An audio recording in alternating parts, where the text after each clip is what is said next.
After a 5-year hiatus, Culture Drop is back.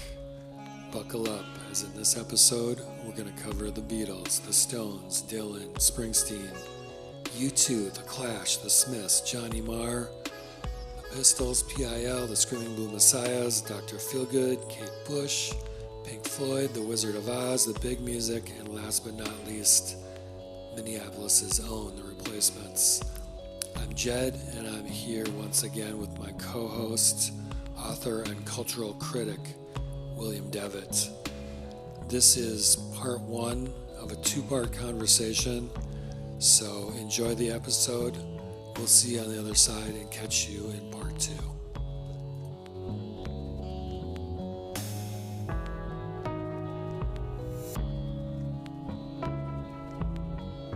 Anyway, just as far as these wild, groovy, well, the kids are saying these days groovy, new bands from England, so...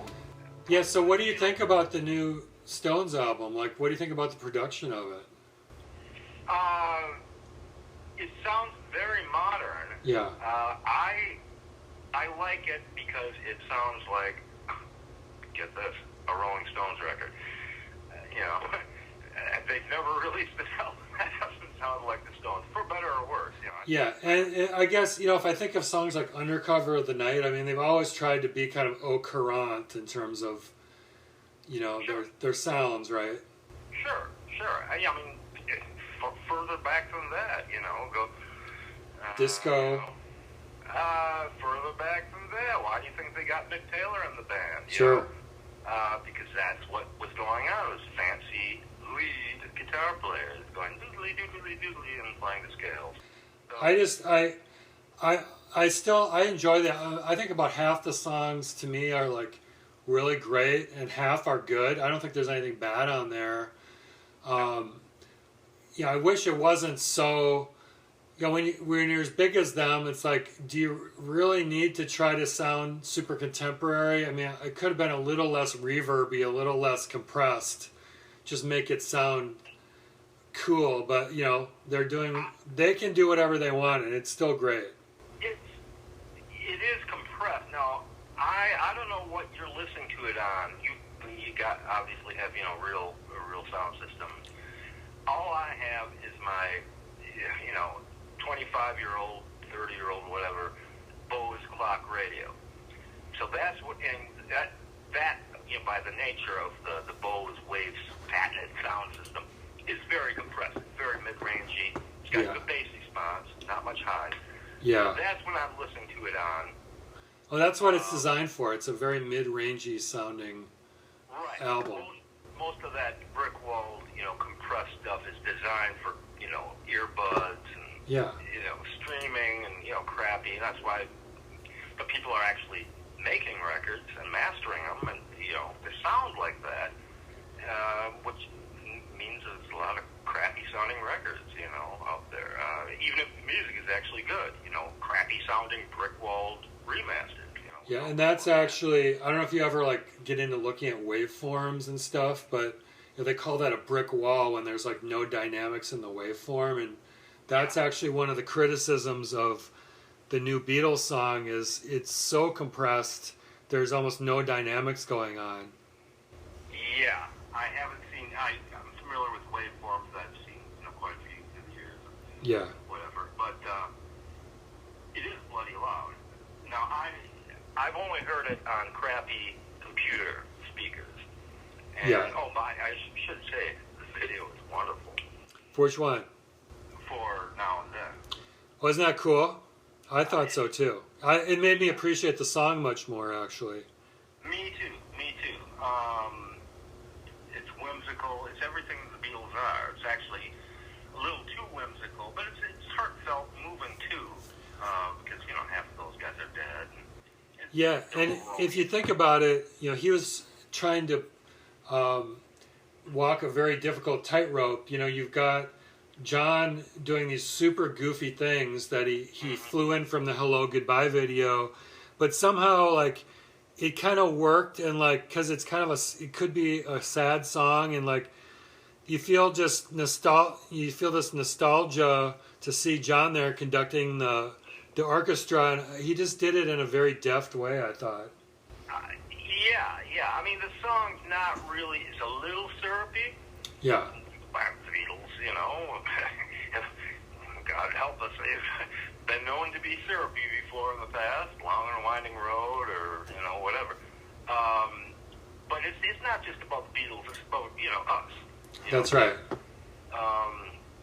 Did Peter Jackson, did he direct it? Yeah, it was the first video he ever did, and he was kind of hesitant, but that's why it's so, you know, creative.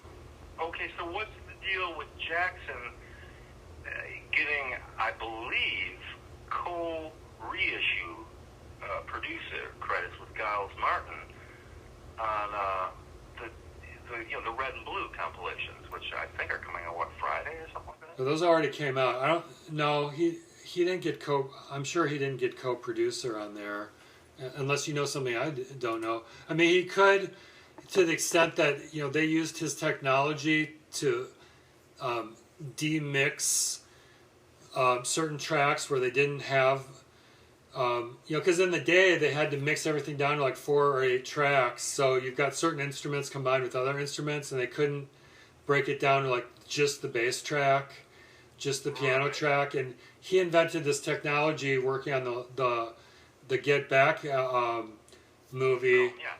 Right. Where he's able to isolate like vocal, you know, the conversations they were having when there was music in the background. You couldn't hear what they were saying. Right. And then they were able to use that last year on the Revolver LP to demix the bass from the guitars so you could mix it more cleanly. So they were able to do that with a lot of the songs on the Blue album, so they sound really cleaner than they ever have before. So he may have gotten some production on there for that reason. Now, I don't get why the AI thing is so necessary, even for now and then. Well, hear me out. There are guys on the internet, like this one, you know, Clash forum, music, you know, forum, who, in their, you know, their little bedsits, you know, over in, you know, Reading, England, are able to, with whatever software they have, pull off stuff like that. You know, straight, you know, audience bootlegs, whatever. Pull vocals out. One guy did it with the Clash's, you know, well, the phony Clash, Cut the Crap album. Yeah. Which is, you know, it's just crazy murk. You know the record, you know, and the vocals are buried, and it's all this gunk, and you know, football, terrace, you know, vocals, you know, just layered on, and people are able to, you know, pull Strummer's vocals out, and to some extent isolate some of the instruments, and these are just guys, you know, I mean, they're rabid music fans, but with their technology, so I don't get why the Jackson and his whole AI trip, it was so necessary. I haven't heard the original or even the early '90s version. Yeah, well, there's a couple parts to that. The reason it was necessary on that demo is there are kind of 3 parts to his original demo. One was he was singing. The other part was he was playing piano. Yeah. And he wasn't playing it like, okay, now the red light is on, I got to play really precisely. Yeah, he's just doing a demo, right? So it's a little bit sloppy. And the other was he had like the TV on, and there was like some like 60 cycle hum buzz noise because he was just recording. So to be able for the Beatles to fly his vocal in, they had to isolate the room noise, the TV, and the piano. They'd isolate his vocal separate from that. So they didn't have the technology to do that in the 90s that they do now. But to your point, I don't know why they're making such a big deal that Peter Jackson invented it, because you and I can go to any website, just like your friends did the Clash for Cut the Crap, and we can say isolate this vocal, and I can do it for free in like 2 seconds. That's AI, but it's not like Peter Jackson is the one who invented that. Yeah, I mean, and you've been to, you know, engineering school for audio. I'm talking about guys who, you know, who don't have any background. They only have, you know, software, and they learn how to use it, and they're just, you know, regular guy music fans. At the beginning of the song, in the video of Now and Then, you hear just John's voice. I think I have heard some of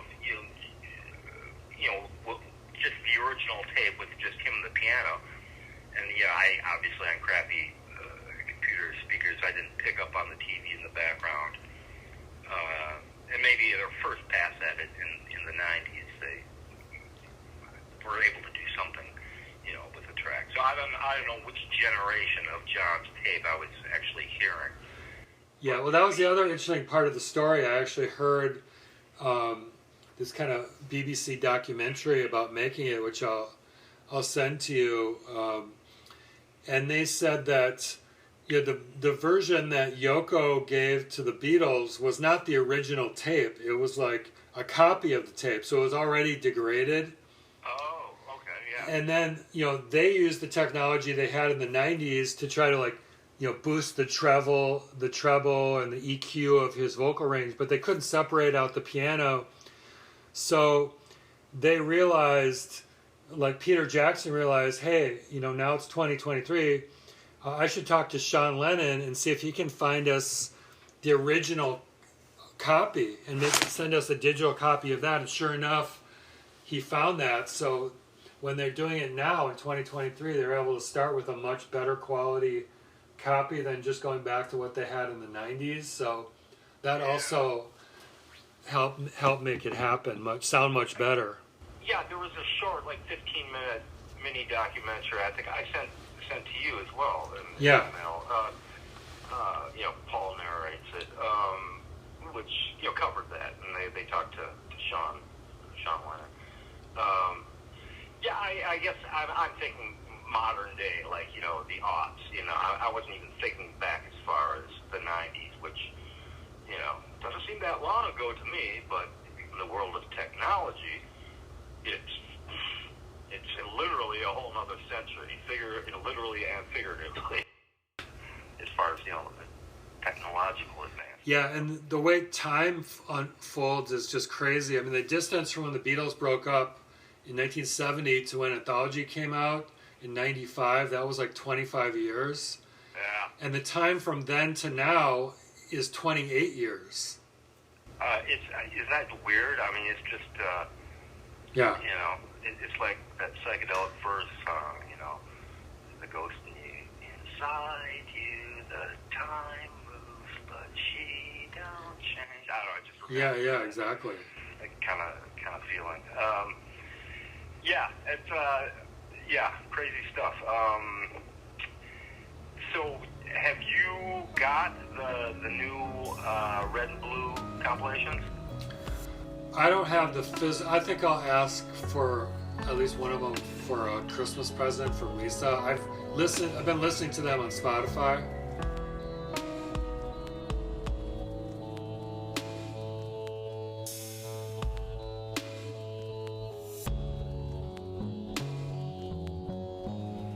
Okay, yeah. See, now I thought, back, I don't know what we're talking about, 15, 20 years ago. I don't know if it was Giles Martin, but they already remastered, most of their catalog, and I thought the general consensus with, Beatles aficionados they were really, really good sounding, and the, few records, I heard in their entirety from that reissue campaign do indeed sound great. Yeah, they do. But here's the issue. Those, there's a difference between remastering and remixing, right? Remastering is just... Yes. Right? So they did an incredible job remastering in 2009 the entire Beatles catalog. Right. Giles, he's a mixer. So he's actually remixing every album? So he's been, year by year, they've been kind of, remixing albums, the later albums, okay? Okay, like Revolver, they did that, right? Like from Revolver on now, we've got everything has been pretty much remixed. So, like on the Red and Blue albums, almost everything on the Red album is newly remixed because he hadn't remixed those before. And 90% of everything on the Blue album, 67, 70, has already been remixed because that's been going on the last few years. Right. And it really is a game changer with this isolating technology where you can isolate the instruments and, you can change the dynamics of, Ringo's drums and Paul's bass, and you can recenter, like, they had this crazy, when stereo was new, everything is panned totally left or totally right. And, I thought that was really cool at the time. To get the drums more in the center is so much more powerful. Oh, I hated those mixes. So that's the kind of things he can, keep the spirit of the mix, but it just sounds so much better now where you can put the drums a little bit more in the center and get the power of like what you had from mono in terms of the drums. That's the kind of stuff that's coming through now. But I thought they'd been releasing mono versions of the albums as well for the last, 20 years. For some of them they have, like Sgt. Pepper they did, but no one is really listening to those. I mean, that's just strictly for collectors. If you go on Spotify, you're not going to find the mono version of it, for example. Okay, all right, yeah, I can see that. I think I read a thing, some guy, it was talking about John back in the day, and John sang, like in 67, that he hated stereo, and his reason for hating it was because it meant that you had to pay attention to yet another speaker to get the full, the full sonic impact. It sounds like something John being cheeky, sounds like something amusing. Yeah, that's like other Beatles have said. I've heard George Harrison say something similar, that all they really cared about was the mono, because that's what most people were listening to at the time, and that's supposedly the mix like they spent the most time listening to in the sound booth, and then they just left and let the engineers quickly slap together a stereo. But recent Beatles scholarship has shown that some of that is a myth, and that they actually did spend a lot of time, the engineers, on the stereo mixes.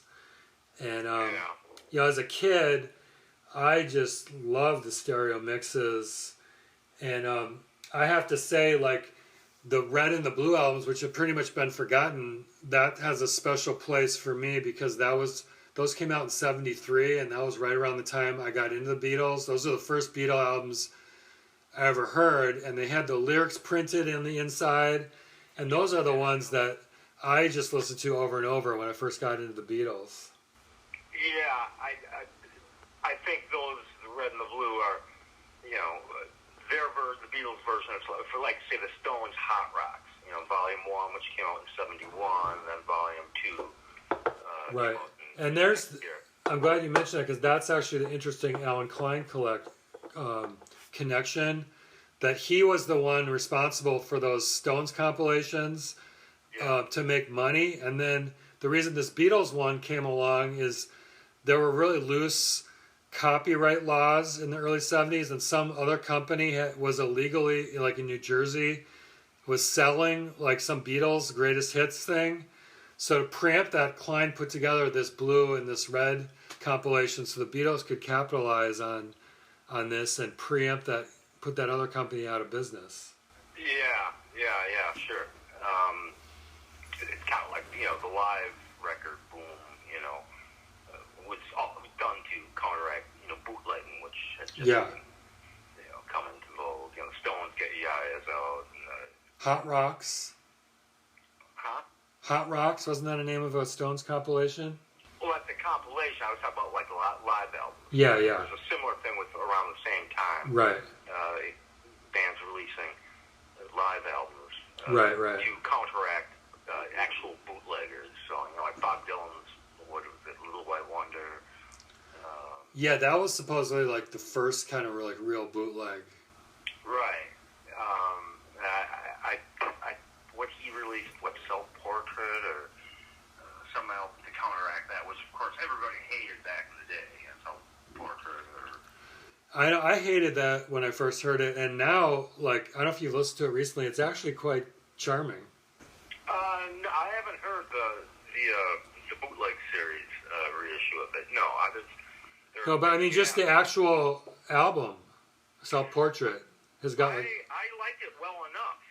Yeah. Just in its original form. I didn't actually listen to it, I don't think, till probably like the late 80s. Yeah, the same. I don't think I listened to it till... Because I heard it was so terrible, but then there's the songs in there like Wigwam that are really cool, actually.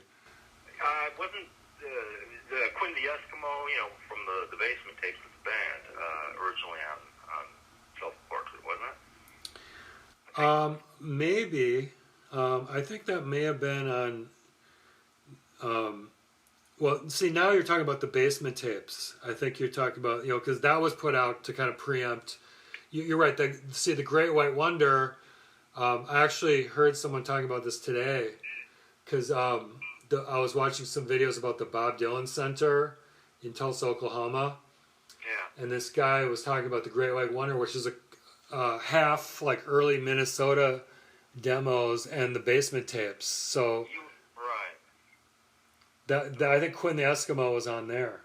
Well, yeah, I think that's right. That's right, because the actual Basement Tapes didn't come out till '75. Right. And of course, that was heavily overdubbed by, and tweaked by Robbie Robertson. Half of it was, half of it was band music, yeah. The band, outtake from their Big Pink sessions. Yeah. So yeah. Oh, geez. What else?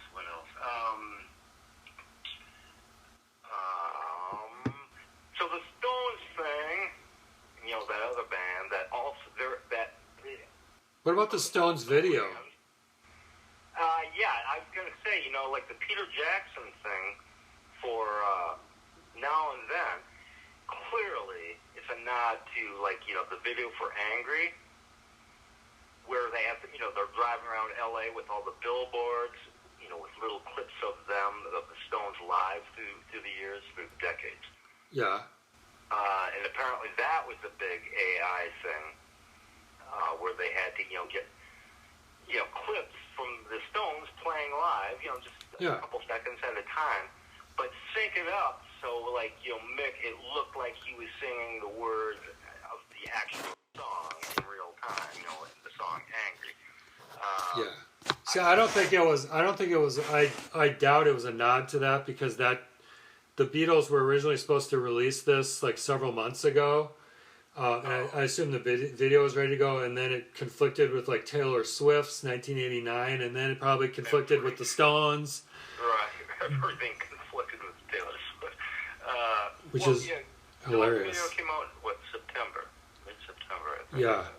But so I mean, I could see them both concurrently, just because they're kind of 60s bands, they would have been thinking along the same track of needing to integrate. But I know your point is well taken, that they both had to, when they showed George strumming or something, the strums had to be in time with the song, or when John opened his mouth like he was about to sing a line, just like the Mick Billboard stuff.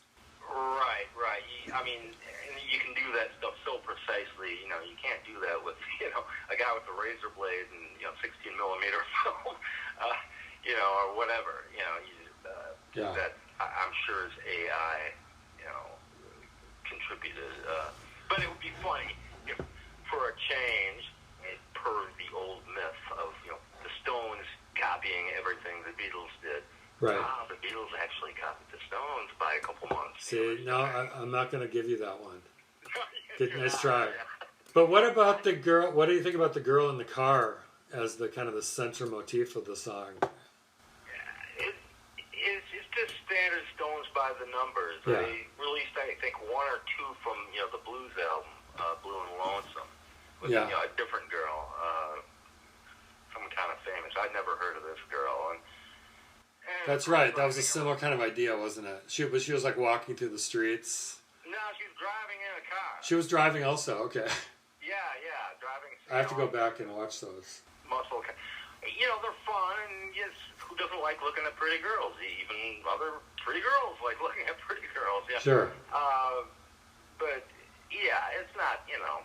That's just the Stones stock and trade. Yeah, I enjoyed it. I mean, that's what the Stones do. There's nothing wrong with that. And they're not like spring chickens, so why not have, a pretty girl in there mixed with some cool vintage Stones from different eras? That worked for me. Right, like my brother Chris, he said, well, he didn't like the video. He didn't appreciate the billboards, thing, and he thought, well, why isn't there anything contemporary in it? No. And maybe that's the point. Is that they should, maybe they, meaning Mick, pay homage to age and mortality a little more, now that they're getting on, especially with Charlie dying, and actually, show them, okay. Yeah, and they still look really cool. They could have put them, a little bit more contemporary Stones on the billboards mixed with all that stuff. That probably would have made it a little bit more current. Yeah, and there are some current, they've been around 60 years. There is some current stuff, like some shots of Charlie from probably 2003 or something like that. I mean, the way Mick moves and works the stage at this age is incredible, still. Right. And that's great.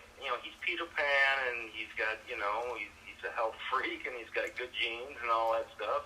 Good genes, literally, and the trousers he wears. Yeah, nice one. But I would like to see, a video with, and like they don't really wear makeup on stage anymore. I think Keith was the last one to really embrace makeup. I think he still occasionally wears eyeliner for like interviews or something. But to actually show like their faces, like just in really bad lighting, showing them as just old men, Yeah. Old men who happen to be fabulously well-to-do, fabulously wealthy, and have the best medical care in the world, which they need, at least Keith and Woody, for their bad habits they've grown up with. But to actually show old people, there's that line in the Sweet Sounds of Heaven, which I think is very moving. From the new album, the track with Lady Gaga and Stevie Wonder. Let the old still think they're young. It's a very, very moving line. Yeah. Especially, coming from an 80-year-old guy who's lucky enough to be, Mick Jagger, Yeah. But it's a moving line, Ain't nobody,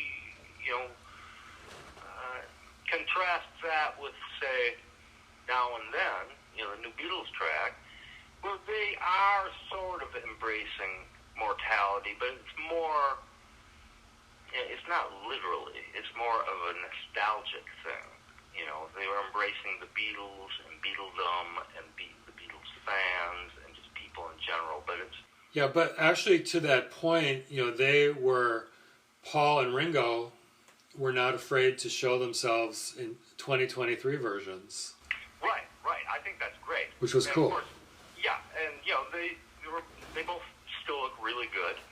Although occasionally in some pictures, he's starting to look like somebody's grandma.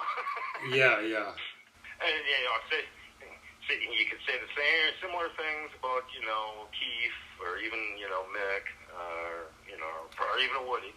And God help us, Charlie was looking like somebody's grandpa in 1970.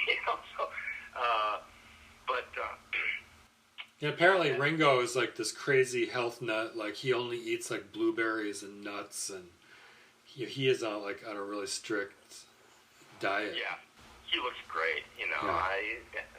Of course he dyes his hair. Paul isn't. I don't think Paul does dye his hair anymore at all.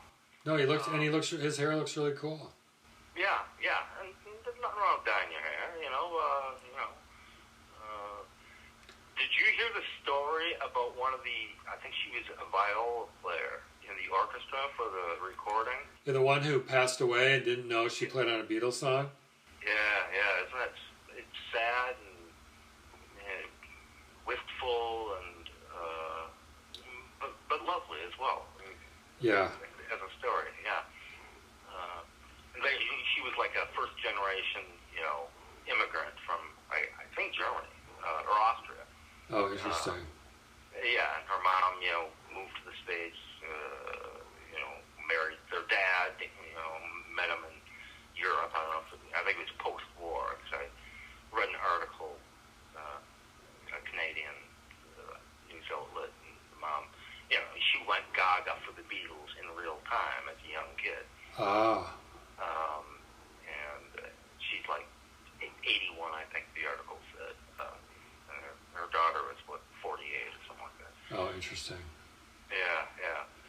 And it is very cool in the video, And apparently Paul, they talked in this article to some other members of the orchestra, and Paul, he was in the live main room the whole time. He didn't sit back in the control booth, which this guy, he said he'd done sessions for other big names before, and he was just, pro forma, they make a, union scale, and, the artist just sits back in the control room, and said, no, Paul made point. He wanted to be there in the room with the people all the time, chatted with them, signed autographs, all that.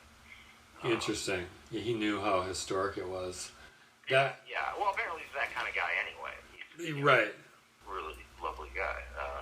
But speaking of the song, keeping it secret and stuff, one little kind of known thing among Beatles fans is this Now and Then demo.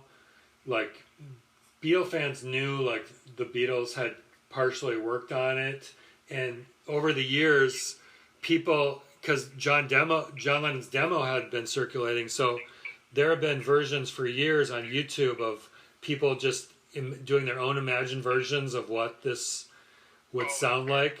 Sure. And in fact, there was even a whole nother section of the song, they call it the I Don't Want to Lose You section, that they didn't even include in the demo, which is or in the final version, which is slightly controversial, because it was gave the song a whole different feel. And they chose... A bridge? Yeah, like a bridge, and they chose not to include that. And that may have been because his singing wasn't quite as strong, or it would have just changed the feel of the song. But so there's already versions out there where people are adding that missing section to the version that came out. I say good for them. Absolutely, I say good on them. Hopefully they're not trying to make money off it, but that's what being a fan is about. That's right. No, they're not making money off it. It's just people just love to be immersed in the music. Sure, mashups, that was the thing. Exactly. It's just some brilliant stuff. Prince's Sign of the Times mashed up with Kate Bush's Running Up the Hill, whatever. Is that a thing? Well, it was. I don't know. I saw it on YouTube, a collection of Kate Bush mashups. May have actually burned it to a CD. Yeah, it was great. They meshed perfectly, the BPMs. That's interesting. That's about the Beatles' Grey album, where Danger Mouse mixed he only used sounds from the Beatles' White album as background music and samples, and then he put over a Jay-Z album raps over the top of it. Yeah, I remember hearing you and David talking about Yeah, that was quite good actually too, because he's only using Beatles music as for the beats and samples. I think that stuff's wonderful, and actually stuff like that, if it actually is, a big name producer, could actually sell it, and make money. Remember the Beatles' Love album, which I think Giles Martin, that was his first. Yeah, that was really cool actually. I thought it was wonderful. I remember hearing, we were at work, me and David, paying this apartment, and I hadn't heard it before. I was having a rough day for some reason. I was just down in the dumps and struggling for the job, and Hey Jude came on, and the fade out of it, and it just, the vocals, just fades to just vocals, and I just broke down. It brought me to tears. Yeah. Wow. It's just, Yeah, that's the power of... The song, how could the song Yeah, well, you just put your finger on, why that music is so timeless. They can just pull that out of people and they make it their own.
There's only like 7 songs, but one of them we do Springsteen's Glory Days.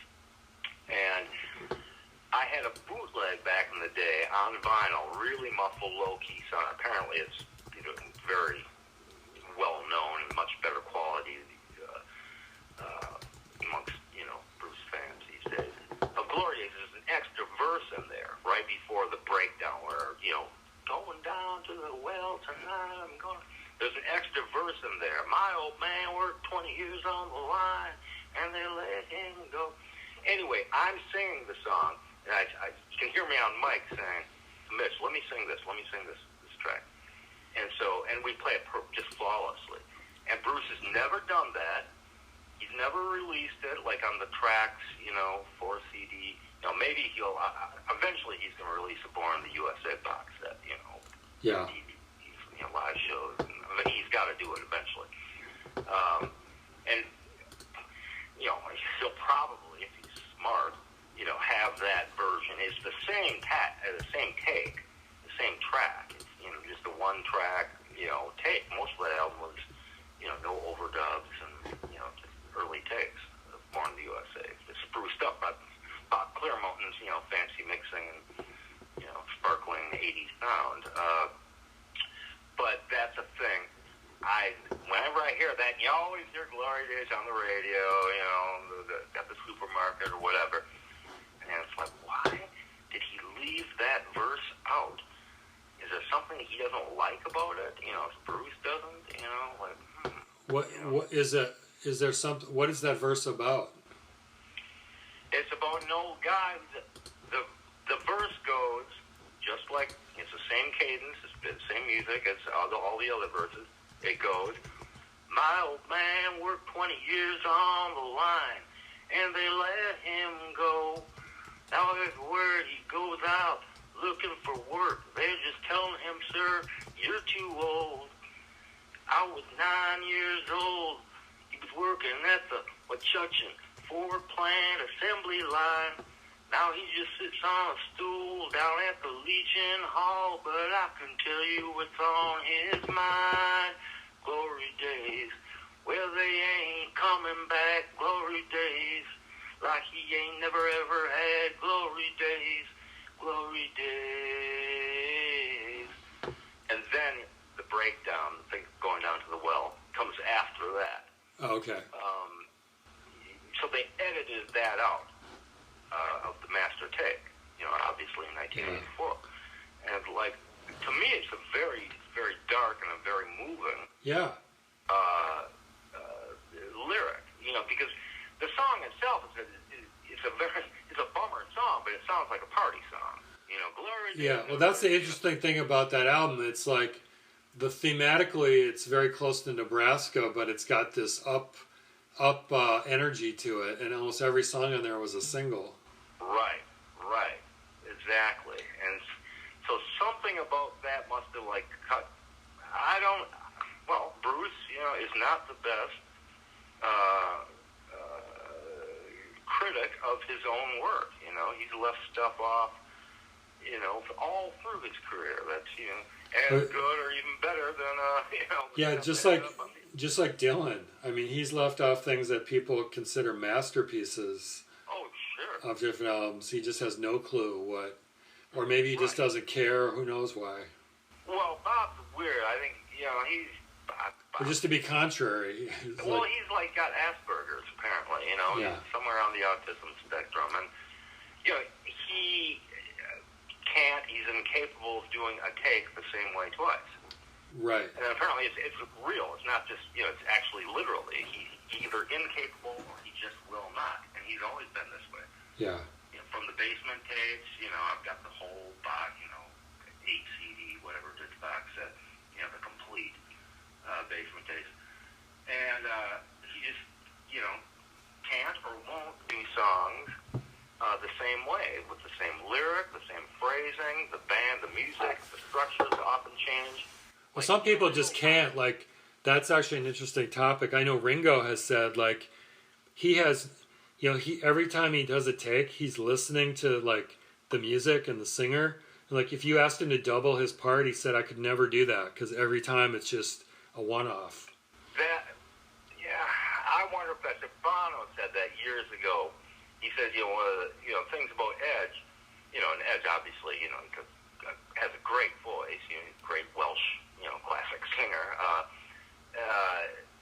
is that Bono's claimed I can't double track my own vocals. Oh, interesting. I find it hard to believe, but that's part of the myth making, and so he always had Edge to do the harmonies and backing vocals. And I wonder if that's true or not. I mean, maybe there's people like that just can't do it, but Bono's a pretty serious musician. Dylan's a pretty serious musician, but maybe some people they can be great, but they have blind spots. Yeah. And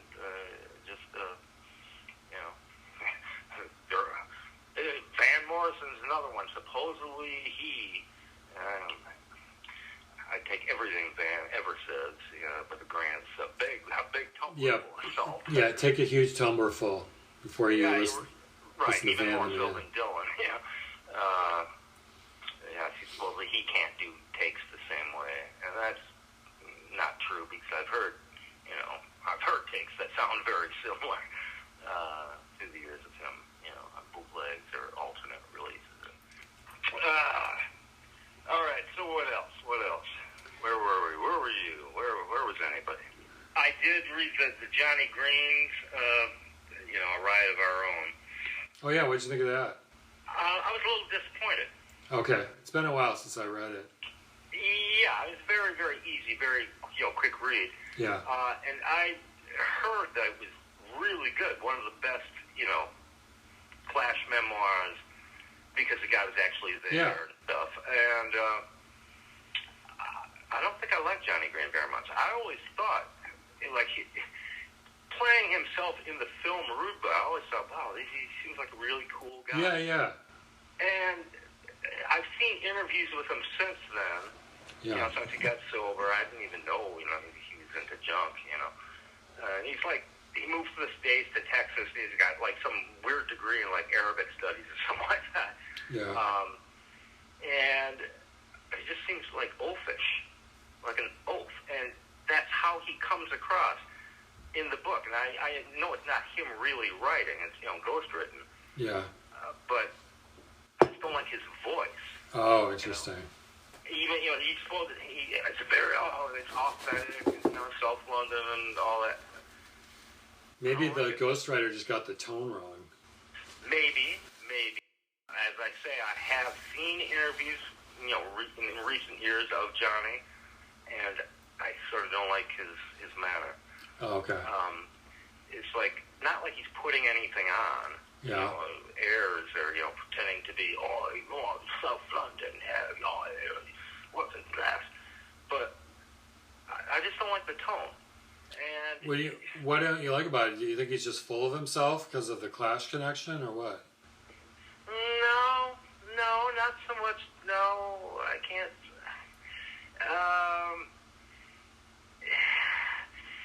He just seems, I don't know, oafish. needlessly... Like Clueless? Well, no, Clueless, did you say? Yeah. No. Well, maybe a little thick, but clearly he's a bright guy, but yeah. I could see... I'm guessing Mick Jones is never going to write, his autobiography. It would be wonderful. But, Mick has, he's genuine, working class, South London, Yeah. His dad was a cab driver, former soldier, Welsh soldier, whatever. Simenon too, same deal. His dad was a cab driver as well, South London. Hey, by the way, have you heard that new Paul Simonon project with that woman? I've heard a couple tracks which seemed nice. And they're nice, and they've got some videos. It's kind of a cute little project. Yeah, but just nice. That's as far as I can go. No, I haven't heard the album. And Paul he's not a great singer. He may be an authentic singer. With the Clash, he was an awful singer, which is part of his charm, how awful he was. And, he was perfect for Guns Brixton, right? I mean, you just wanted voice of... This thuggish voice of the apocalypse singing. The Crooked Beat, which is... Crooked Beat. Reggae, that was good. Red Angel Dragnet, which is... He's actually pretty good. Cosmo Vinyl's, De Niro Taxi Driver parts are awful. my buddy in Reading, in England, he remixed it with the actual samples. From Taxi Driver, De Niro, and it's much better, just head and shoulders better. Interesting. But to the point, I could see Mick has a grace and an elegance about him where he'd be able to write his story without, South London, Brookston, Shepherd's Bush, right. Yeah, Mick's interesting because he is actually from that, came from that, so he just naturally evolved into something more elegant. Mick certainly evolved. Paul did too, Yeah.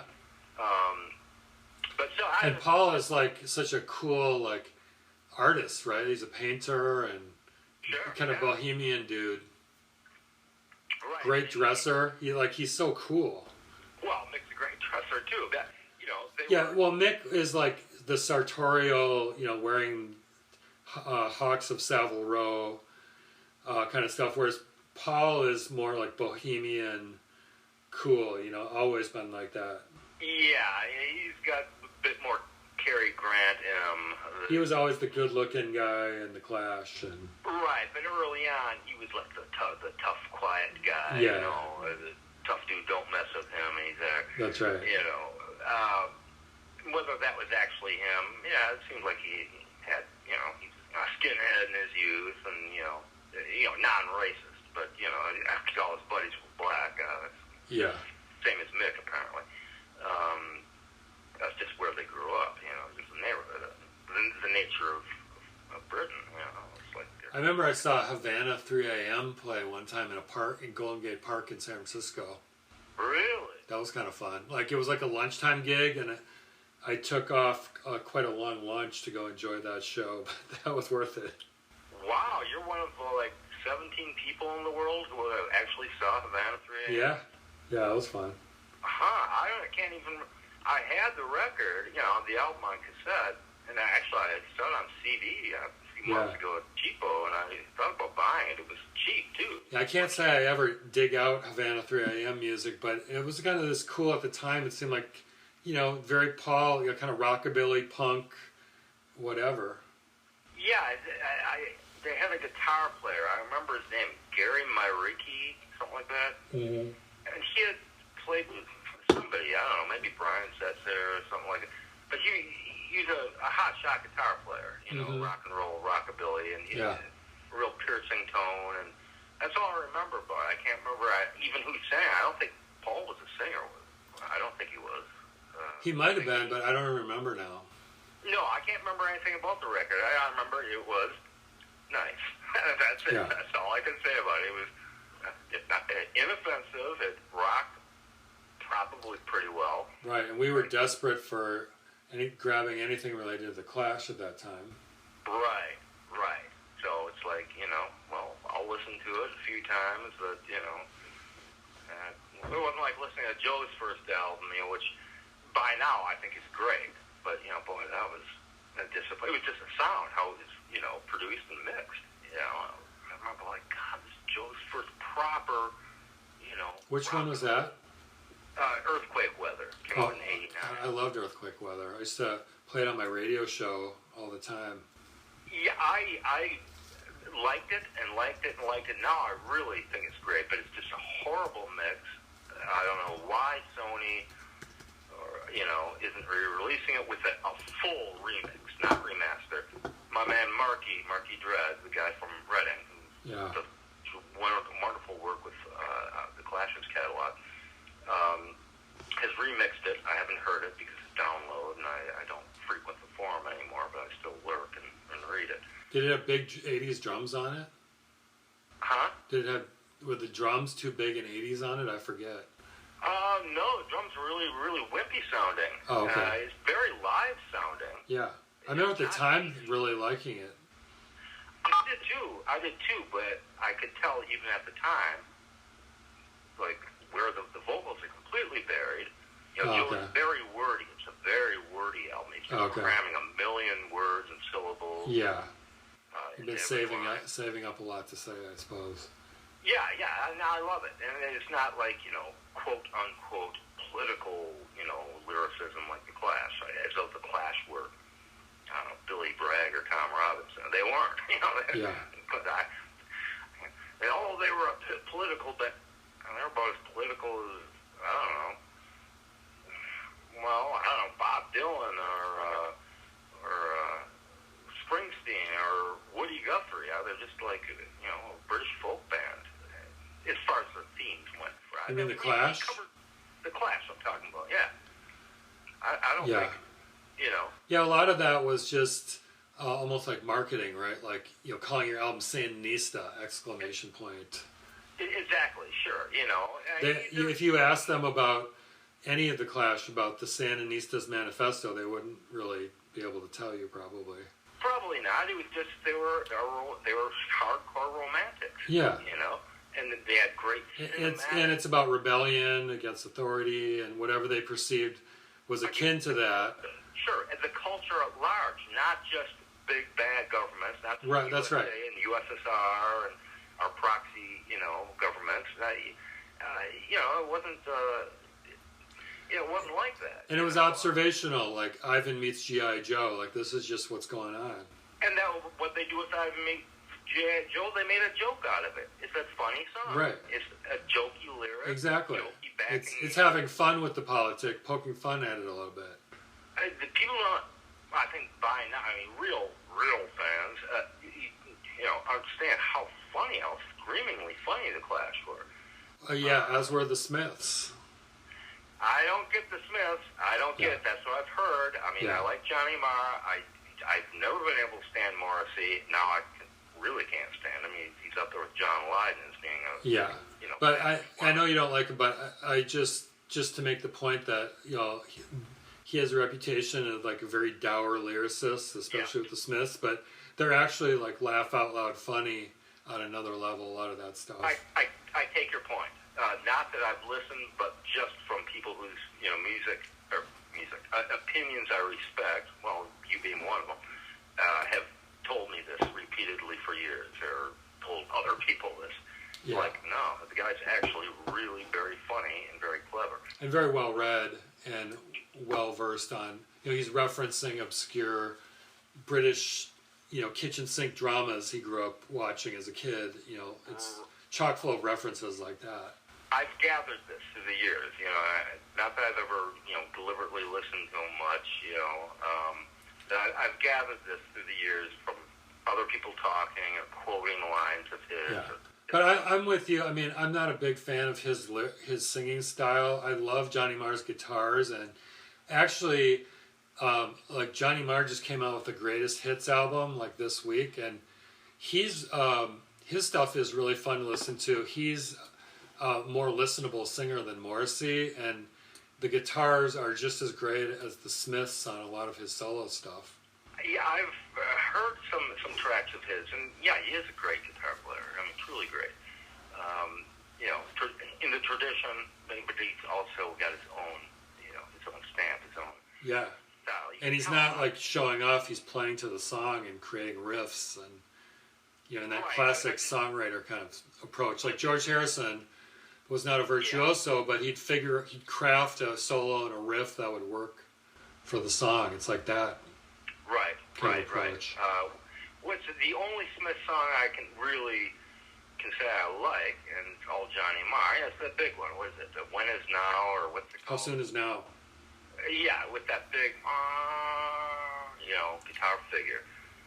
That's right. Is that the one I'm talking about? Is this big reverb? Yeah. Sounds like big elephant trumpeting or something. And it's got this kind of Bo Diddley riff in stereo, you know, going from the left to the right channel throughout the song, which was really unique at the time.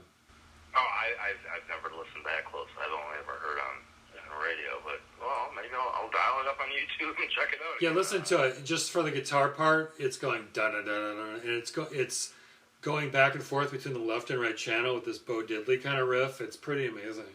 Oh, nice. Yeah, I mean, I just from memory, I think I can feature what you're talking about. Yeah, it does have a kind of a shimmering quality to the feel of it. Yeah, apparently John Lydon is still out there doing PIL gigs. Yeah, I guess they got a new record out. Just came out like a month ago or something, and I mean, you can't take away what the Pistols did, or I never really got into public image. I just never did. Period. So I'll just leave it at that. But I respect what he's doing, trying to do with various iterations of. Yeah, I was really into it at the time. It kind of like set the template for post-punk.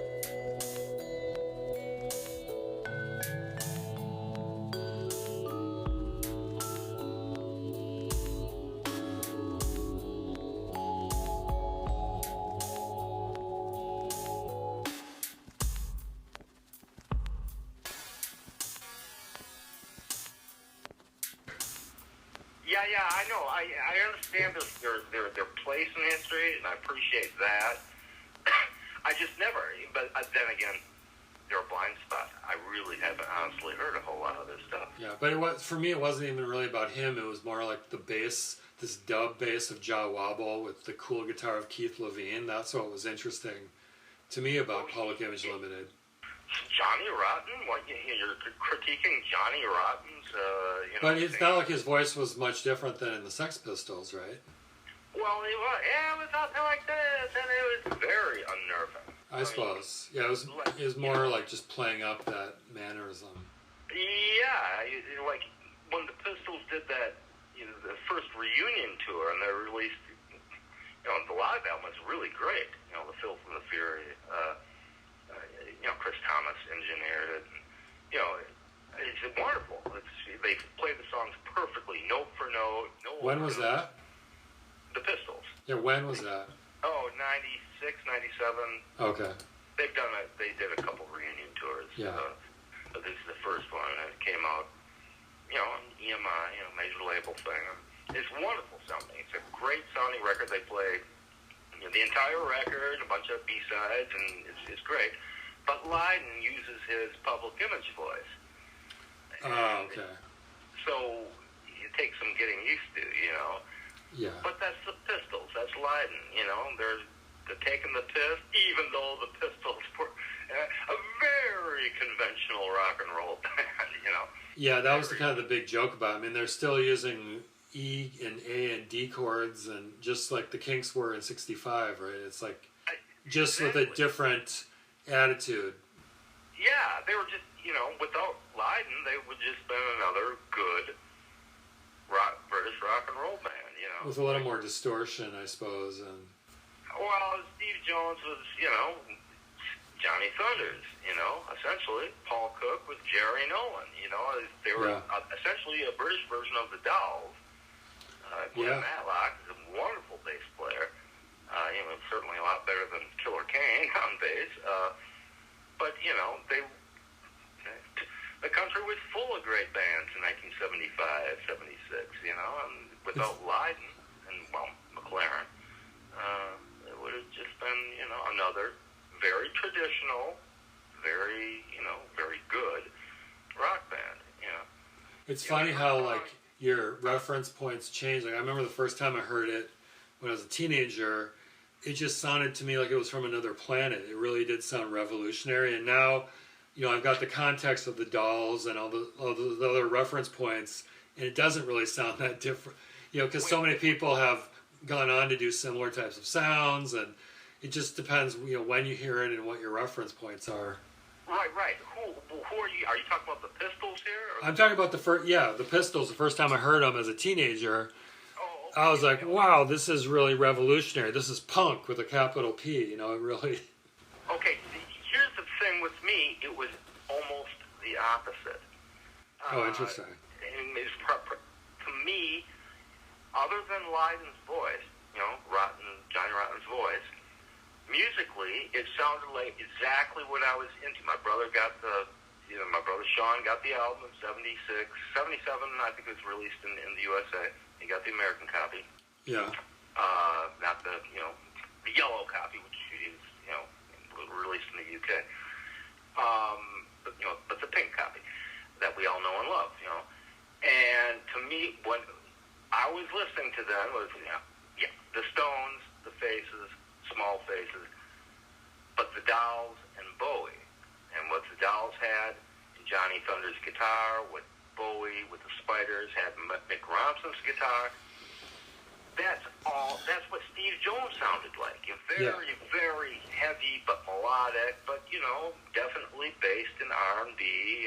Well, that's the funny thing. If I think back about it, a lot of his riffs are very blues based, whereas Johnny Marr would never do a blues bass lick.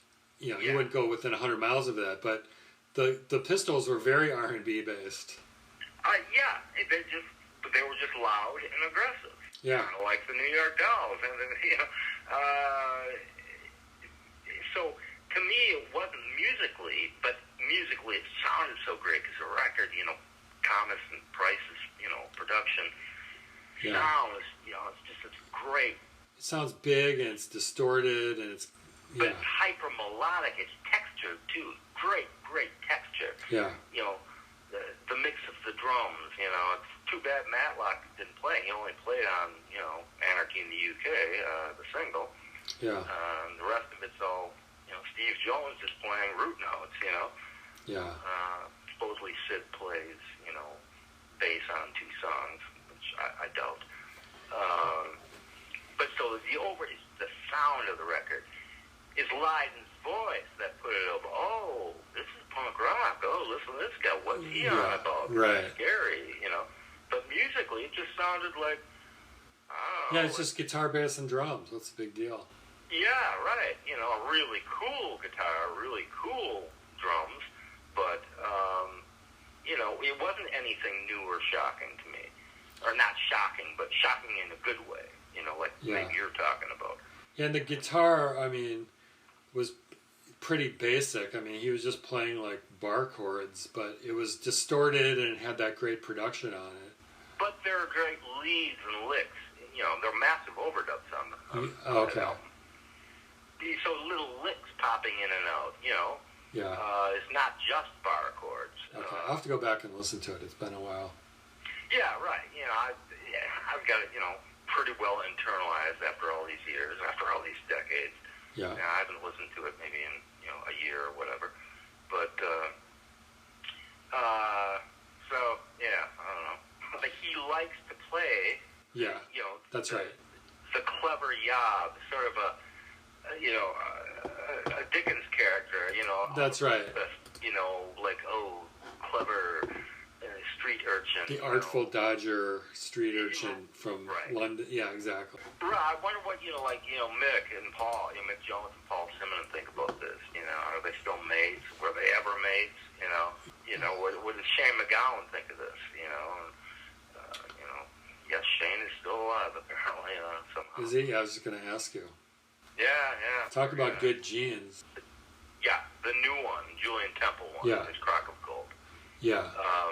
There's also, he did a Wilco Johnson movie. I don't know if you saw that. No, there's another blind spot I have. Dr. Feelgood. And that's worth seeing because you really see, like, pub rock and what a huge influence Wilco was. He was really, like, crazy guy on stage. Really set a lot of the foundation for British punk, his attitude.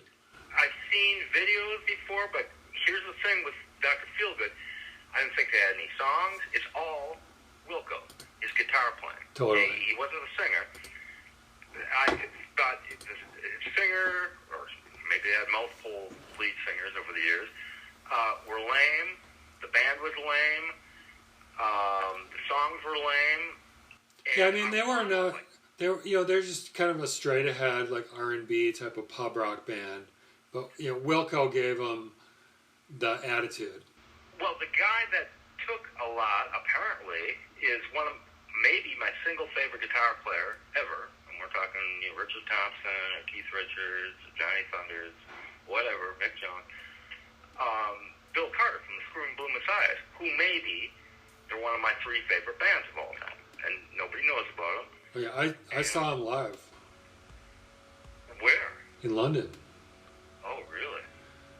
Yeah. Supposedly a band that never performed a Duff gig ever in their brief history. And the joke, I think that gig is the one we got there late, and like we only saw like the last 5 minutes of the show, and it was so powerful.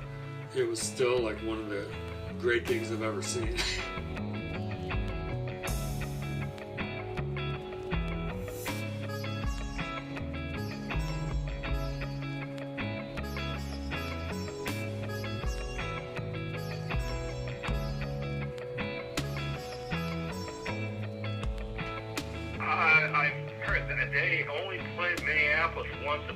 First Avenue. I remember reading the review at the time. The city page used to be the very back page would be a review from a gig from the previous week. Yeah.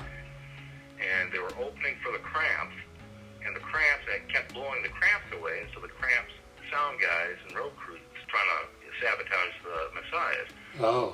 And apparently they wouldn't stop playing. They literally pulled the plug on the band at First Ave in the main room. Wow. And they just kept playing anyway, just through there. Finally, just cut the electricity, apparently. That's a huge compliment to them. Just that's how intimidating they were.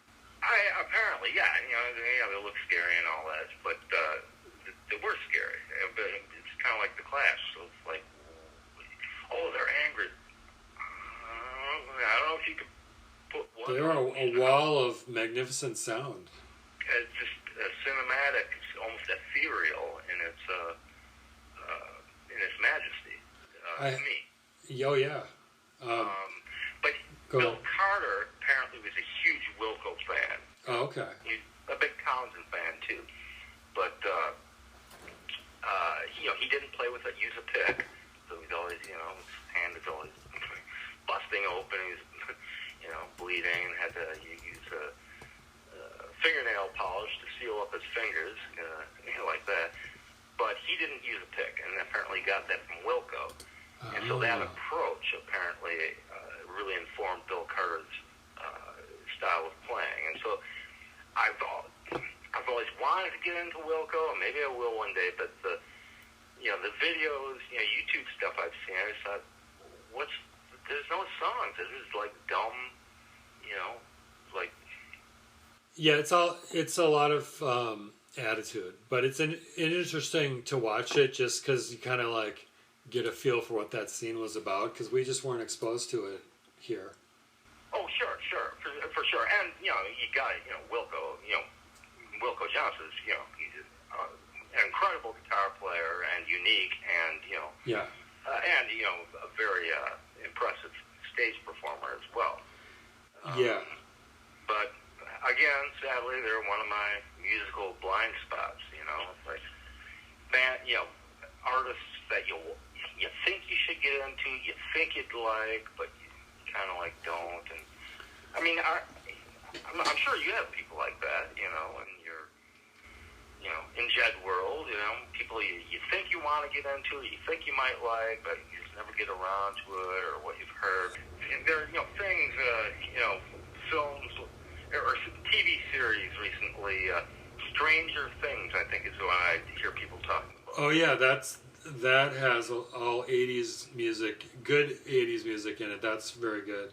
Yeah, it gave, Kate Bush's, running up the hill, new life, and I think it, anyway, re-entered the charts, and it went to number one. In fact, she had the record for the biggest gap between number ones until now. The Beatles' Now and Then just eclipsed that.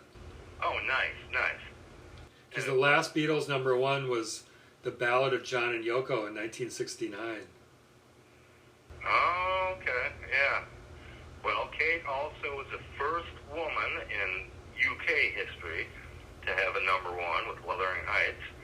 Oh, interesting. She wrote, arranged, and produced all by herself at the ripe old age of 18. Wow, I didn't know that. That's interesting. Yeah, like John Lydon loves Kate Bush. Well, everybody loves Kate Bush. Everybody in the UK loves Kate Bush. Everybody at a certain age. Dave Gilmour. Dave Gilmour. Mike Scott. You know about the Dave Gilmour thing? Yeah, well... He kind of helped discover her? She was just playing in a bar band. I've heard some tapes, and they're actually pretty good. Hearing Kate Bush at 17 singing Honky Tonk Woman is pretty funny. Mm-hmm. But yeah, he gave her the connections and the boost and the confidence, and her brother Patty was heavily instrumental in her career too. Mm-hmm. But yeah, Gilmour. There's a version of Running Up the Hill from I think the very first Secret Policeman's Ball album. She's on that? With Gilmour doing the guitar part. Oh, okay. Except it's guitar, not a synth. And yeah, it's really great. There's another blind spot I have, Pink Floyd, a band kind of vaguely interested in. I'm just so tired of the Dark Side of the Moon album. That's probably still in the Billboard Top 200. After all these decades. That's actually another really interesting documentary I saw. It was about the two guys behind Hypnosis, which were it's an Anton Corbijn film, the guys who designed all those album covers. Yeah, I think I heard about it. No, I haven't. Yeah, I know Anton Corbijn, yeah. Anyway. But the two guys behind Hypnosis, one was more business-like, and one was really crazy artistic and alienating to people. But they were the go-to guys that Paul McCartney and Pink Floyd and everybody went to him for their album covers. To them. So, have you ever, speaking of Punk Floyd, I like to call him Punk Floyd just because. Have you ever tried? You're familiar with the Wizard of Oz. I've tried it. I've done it. Huh? I've done it. The syncing up of the soundtrack with the movie. Yeah. I've done it. Okay. So, verdict? Well, there's a couple issues. One, the movie, I believe, is longer than the soundtrack. So you got that problem right there. Right. Yeah, you've got a few interesting things that line up. It's fun to do. But is it just serendipity that they happen to link up? Yeah, I think so. I believe that's what Pink Floyd has said, and that's what Alan Parsons has said, the engineer. And I tend to believe it. But it's fun to do. I mean, there are certain things that make it interesting to watch that do sync up, but it's not like it's constant. So it's not like, Roger Waters had, that in mind when he was writing the album. I don't think so. Okay, yeah. There's another guy apparently. But you actually, you know what you can do? You can go on YouTube and people have already synced it up for you. You can just watch it. I know, I just don't have the patience. Okay. Yeah, let me save you some time. It's not, the connection is tenuous. Well, that's why I'm asking you. Yeah. I have. You're welcome. You just got 2 hours of your life back. Thank you very much. You're welcome. Anything I can do to help? Yeah, I needed them too. So. It's very interesting, just the concept of the cross-pollination of art. But when you get not in the conspiracy theory, aspect, but just the sort of cross-pollination. Yeah. That stuff's always interesting.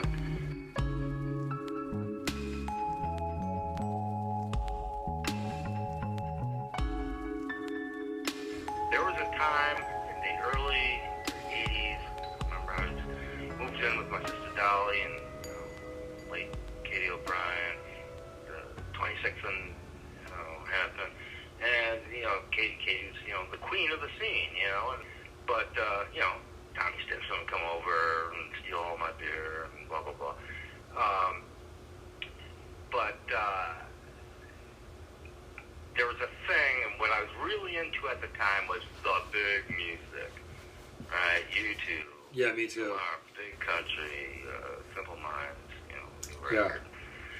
Waterboy.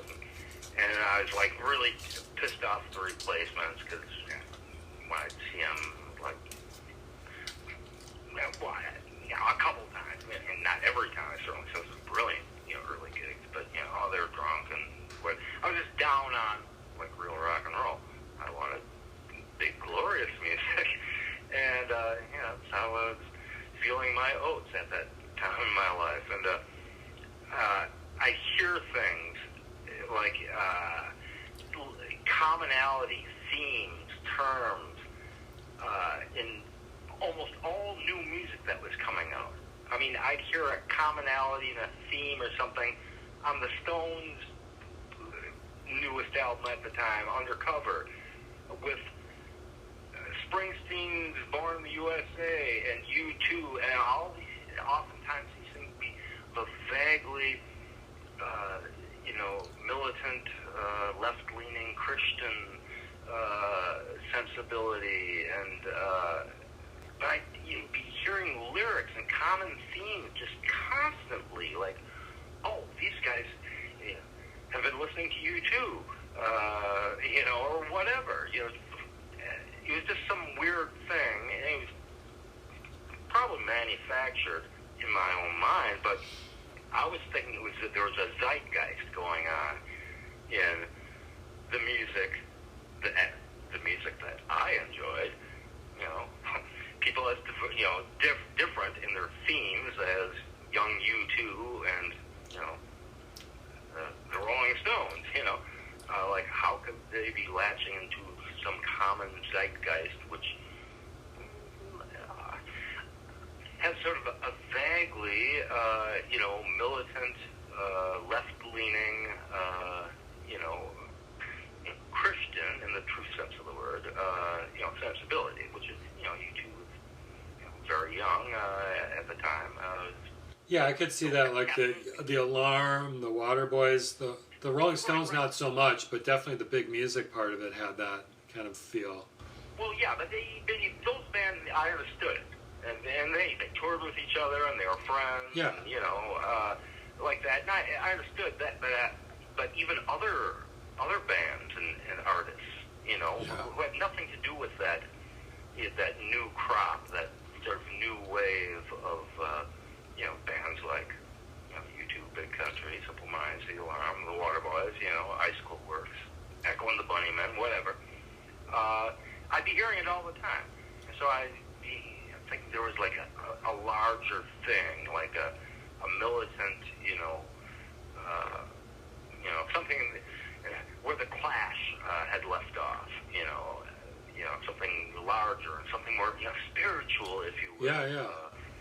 And I'd be hearing it, like, a little line or a lyric or even just one word that some band that had nothing to do, like the Stones, had nothing to do with that scene, nothing to do with that music. And I can't even give you an example now.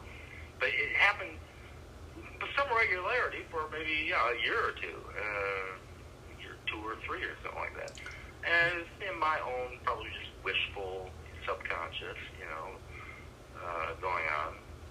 And we were also talking about, did you hear the Replacements? Because we were talking about the Replacements before. No. Oh. No. I did not hear it, decidedly, but it's not like I wasn't listening, because I had to listen to Hootenanny and then Let It Be for the 2 years I lived with Katie. Constantly, because she played those records constantly. Okay. And she's huge music. No, I decidedly did not hear anything, any lyric, and I'd listen for it too. Yeah. So you were kind of like, you weren't bringing up the big music because it was similar to Replacements. It's more like it was so different. Yeah, it was. The whole vibe was different. Yeah, it was. And musically too. Nowadays, the Replacements are. Well, they got better as a band too. They're one of my favorites, one of my top fives. Period. From the first album to the last album, I just love it all. I'm a fanboy. But this ethereal, poetic. Obviously people like Mike Scott and Bono and Stuart Adamson, Mike Peters, and Jim Kerr were well-read people, and they had esoteric, interests and spirituality and the occult or whatever, or whatever the Christian version of the occult would be. Yeah. And yeah, absolutely. You didn't get a feeling that Paul Westerberg was reading C.S. Lewis at night. Yes, I've had to stop myself from laughing out loud there, but that's true. But C.S. Lewis would be like the common thread. Yeah. You're spot on. He'd be like the common thread, in the literary sense for what I was hearing in all those different acts, the big music or whatever you want to call it. That's very prescient of you, Jed. It's funny, I recently joined a Replacements Facebook group, and the Replacements fashion style has not aged well when they had their hair just super long, and they're all wearing mismatched plaid. Yeah, right. But was it fashion or style? There's a big difference. It was a clown show. They were clowns, yeah. They were clowns. Exactly. That's the word that came into my mind. It's like, oh, I get it. These were clowns. Exactly. And I'm sure if you asked them at the time, they would have said so too. Yeah. Give you the finger. But that's exactly the word that came to my mind when I saw that picture the other day. It's like, oh, I get it. It's a rock and roll clown show.